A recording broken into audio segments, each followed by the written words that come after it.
Adam Ashraf, pemerintahan autokratik atau diktator, atau pemerintahan seperti itu, apakah pernah melihat pemerintahan seperti itu di negara kita?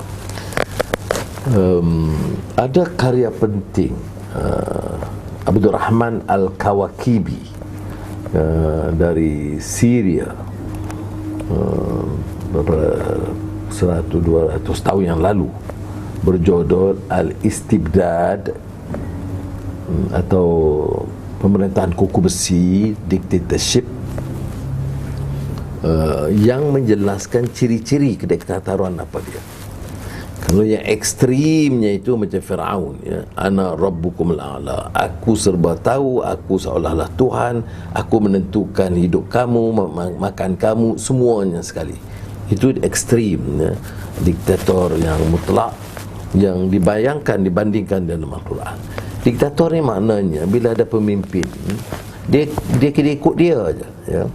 Dia tentukan dasar ekonomi, dasar politik, dasar hukum, bukan hakim. Dia tentukan media apa nak lapor, apa yang tidak lapor, apa yang media mesti lapor yang dia senang, kalau tak senang dia tekan. Ekonomi, dia jaga anak-anak dia, jaga kroni dia, orang yang tak setuju dengan dia akan dia cantas. Projek bagi kepada sekutu-sekutu dia. Ini semua ciri-ciri authoritarian atau ekstrimnya diktator. Dunia Islam terutama di Timur Tengah tu malang tu kerana kebiasaan ini menular. Jadi sebab itu kita tidak lihatlah diktator seperti mana yang berlaku di Korea Utara atau di zaman Iraq di bawah Saddam Hussein, ya. Tetapi kita ciri-cirinya ada. Ini yang kita hadapi, ini ciri-ciri kediktatoran. Tak setuju, tangkap, masuk penjara. Kalau media, batal, buang pengarang. Ini semua kejadian keadaan takut. Jadi macam sekarang media kita tidak ada larangan begitu, tapi dia ada ketakutan sikit. Tengok je, toka ada kerajaan, dia pun berubah terus. Jadi ini yang disebut pengaruh psikologi, ciri kediktatoran itu meresap dalam sistem kita. Jadi kalau tidak pun censorship, dia ada self-censorship. Kerana ciri-ciri kediktatoran itu ada. Seperti mana kita nak, siapa yang kita dakwa, dan keputusan hakim apa dia, itu adalah diduga. Kalau dia tu kerajaan, dia tu Perdana Menteri atau penguasa, tak akan kalah. Kalau dia tu kumpul harta banyak mana pun, tak akan didakwa, tak akan disiasat pun.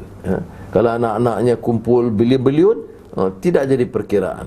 Kalau dia pamer kekayaan yang begitu besar, nampak majlis dan sebagainya, membazir begitu-begini, itu dilepaskan kerana ada ciri begitu dan orang-orang yang mempengaruhi penyiasatan baik dalam SPRM atau badan kehakiman. Itu sebagai contoh, ya. Sebab itu bagi kita badan kehakiman, SPRM, media itu harus bebas supaya dapat memberikan pandangan mereka tanpa dibeli. Kadang-kadang kita kata media bebas, tapi media pun ada yang menyogok juga.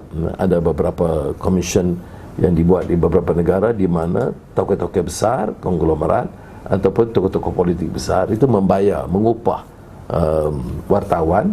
Jadi dia menulis condong mengikut begitu. Sebab itu kita diajar untuk faham arti kebebasan, kerana manusia ni dilahirkan bebas. Allah jadikan kita ni bebas. Kenapa kita jadikan diri kita ini seperti burung dalam sangkar? Itu yang soalan pertama.